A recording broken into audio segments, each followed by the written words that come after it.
Today is all about branding. Today is about what individuals and organizations can do to further their name recognition, further their brand and their brand identity. As you know, a couple weeks ago we had Corey Boehm from IE Design and Communications join us, and he talked a little bit about the work that he was doing to help companies create, develop, and roll out their identity systems. Yes. And so on the phone right now, we've got Barbara Kotsos, and she's the marketing director for a company by the name of Giroux Glass Incorporated. And she's going to talk to us a little about, she just recently joined the company not so long ago, and one of her biggest challenges when she got there was precisely that, kind of looking at the organization's identity system and sort of revamping it. And so, Barbara Kotsos, welcome to Money Talk. Well, thank you so much, Jesse. I'm glad to be here.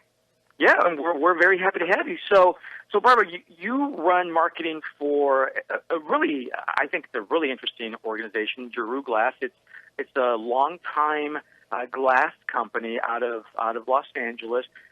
What I find really interesting about it is it's an employee-owned company. Is that correct? That's true. It's a woman-owned company and an employee-owned company.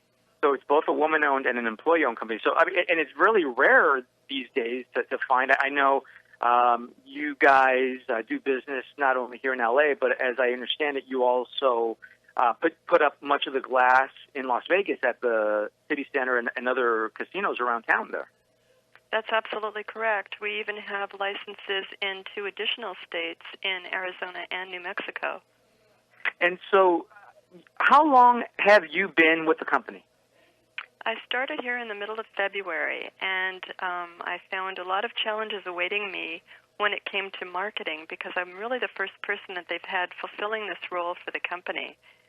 And so that's really interesting, because I want you to talk about, the company, at least in its current form, has been around since, 1991 or so, since the early 90s. And so, you're talking at least a couple decades of history, but they've never really had a marketing person. Is that right?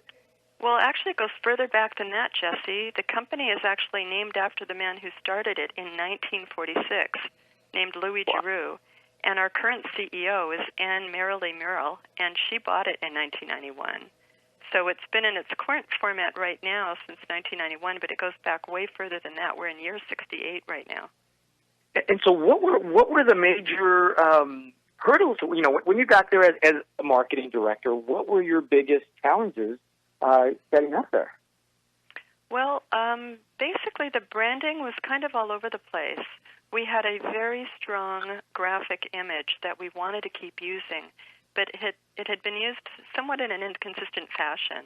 It had been used in a lot of different color variations, sometimes slightly different shapes and sizes in the way that it was communicated in terms of, where the writing was in relation to it, what colors were used, what font styles were chosen. So I came in and I thought, oh my goodness, we've got to kind of corral in all of these different looks and bring them into something cohesive and consistent. So Anne Merrily had, way back when she first bought the company 20-something years ago, she understood the importance of keeping the original company name. Even though Louis Giroux is no longer affiliated with the company in any way or anyone in his family, she understood the importance in the fact that he had started the company so much earlier, 50 years earlier. So she decided that let's keep the name, but let's come up with a very strong brand.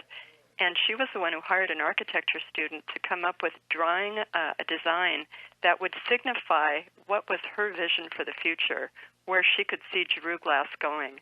And even though at that time the company was just a small repair company, she saw it being something really big and wanted some graphic element that would accurately depict that.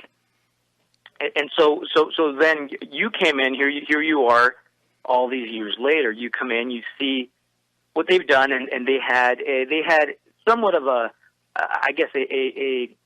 identity system. They had a logo, but it was your responsibility then to sort of formalize everything. I would suspect, picking colors or standardizing when and where the logo is used, things of that nature. I mean, is that sort of what thing you came in to help with? Yeah, that's exactly right. What I started with was identifying that that's a wonderful graphic element to keep associating with our company. It's significant, it's strong, it still speaks to our company, goals and culture and personality. Let's keep that.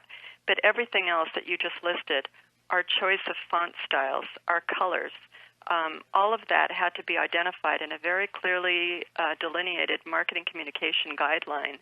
And so what we have created is a very strict guideline by which whenever our name and our logo is to be used, these are the ways in which it can be used. So we have identified different ways that the logo itself can be used, and by logo I mean both the graphic element and the name of our company. We hired a company out of Norco, J. Brenlin Design, to help us refresh the brand, and they did a great job with keeping the same graphic element, but just changing the position of where the words Giroux Glass Incorporated are identified. And what we did was we came up with an entire plan on what would be the official company colors that we should use whenever we communicate anything, marketing communications-wise. These are the colors that should be used. These are the ways in which the logo is allowed to be used. We have an orientation for vertical use. We have an orientation for horizontal usage. We have black and white. We have color. But now all of this is all of this you've sort of standardized. So that kind of begs question, because I've been in many conversations where, let's say, an investor group will go in and buy a company that's been around for a while, and they'll have an established logo, an established look, the font, all those things that you just described. And it seems to me in almost every single conversation that I've been involved in, one of the first things that someone says, and it's usually one of the lead investors that may not necessarily be a marketing person, comes along and says, the first thing I want is a whole new logo. What I'm hearing you say is that be careful with that. You don't go necessarily and kill the goodwill that's been established over the many years that the business has been around. I mean, am I hearing you clearly? Is that sort of what you're saying there? You're absolutely right, Jesse. That would be throwing out the baby with the bathwater. If you've got a clearly identified brand that's been around for a long time, that people recognize, they've been seeing it on hard hats and company cars and company trucks all over the city, you don't want to just delete that. You want to strengthen it. You want to bank on it. You want to keep growing it. And that was our goal. We just wanted to refresh it and just make sure that everything about it was communicated in a really consistent way. If you've got years of history behind you, you don't throw those out. That's a great point. So let me ask you, we've got a couple minutes left, but what kind of advice would you give to entrepreneurs and small business owners and large business owners, quite honestly, that are sort of looking at their logo or thinking about creating an identity system? I mean, what practical words of advice, having just recently gone through this exercise, would you provide them? I would say, first of all, hire a professional. It's like looking at some of these, botched up DIY jobs on home improvement channels. If you're not an expert at it, don't take it on, and hire somebody who does this for a living.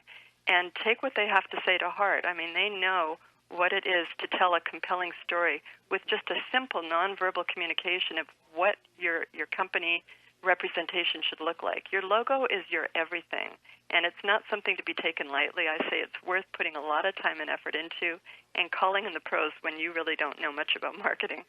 And that's a really good point. And in fact, that's consistent with what we heard a couple of weeks ago from Corey Boehm, who runs a design and communication company. He made that point specifically. He said, you may get lucky and you may have a friend in the family or someone that you can trust to do this for you, and you might strike gold.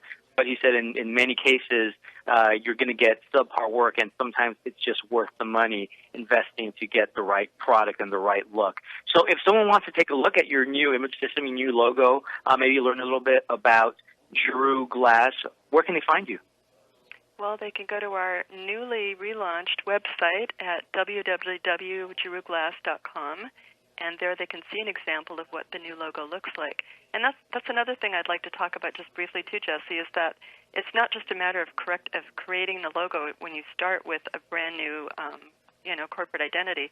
You have to think about all the different ways in which it'll be used in whatever format besides your website and your business cards. We have even had templates for PowerPoint presentations created, and now we have a way of knowing exactly, consistently and cohesively, this will be our look no matter what medium the message will be, whether it's online, whether it's something printed. It'll always look consistent and strong. No, that's great, and those were great words of advice that you gave. Thank you, Barbara Kotsos, Marketing Director at Giroux Glass. Thank you for joining us on Money Talk this afternoon. Thank you, Jesse. Best of luck to everybody trying this. Thank you, and we'll be back with Money Talk after these messages.